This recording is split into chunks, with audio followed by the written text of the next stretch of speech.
tunafundisha watu ambao wanaishi duniani.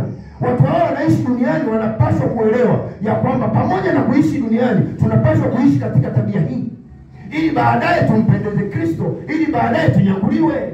Lakini tukiwafundisha mambo ya mbinguni wakati tuko duniani ni unafiki, ni uongo. Ndio tunakuta wachungaji wanafiki, wachungaji waongo, wanajifanya wanaongea sana habari za unyakuo, lakini hapa katikati ni waongo kabisa. Niwaambie kweli, ukikataza jambo ina maana chini ya jua na wewe maisha yako unayoishi unapaswa kulikataa hilo jambo. Huku tuko kwenye safari ya kumsubiri Kristo. Tunamsubiri Yesu huku tukiwa wakamilifu.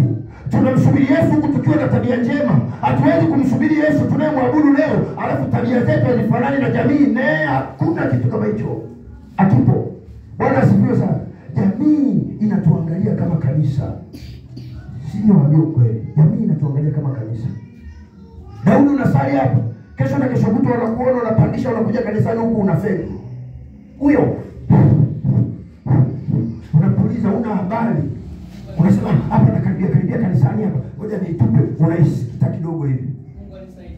Sio wewe, ishindwe hiyo kwa jina la Yesu, hautakuwa wewe. Natoa mfano. Mtu yeyote ambaye anaabudu kwenye hili kanisa, ikatokea akawa na tabia mbaya kule anapoishi, ikatokea akawa na tabia mbaya kwenye ndoa yake, jamii inaangalia kutoka kwako.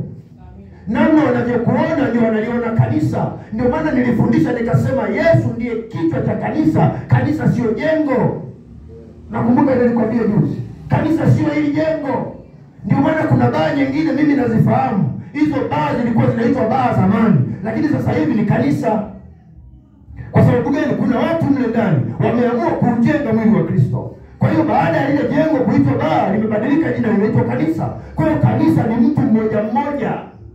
Kwa hiyo unapokuwa nje ya kanisa unapaswa kuishi maisha ya kikanisa.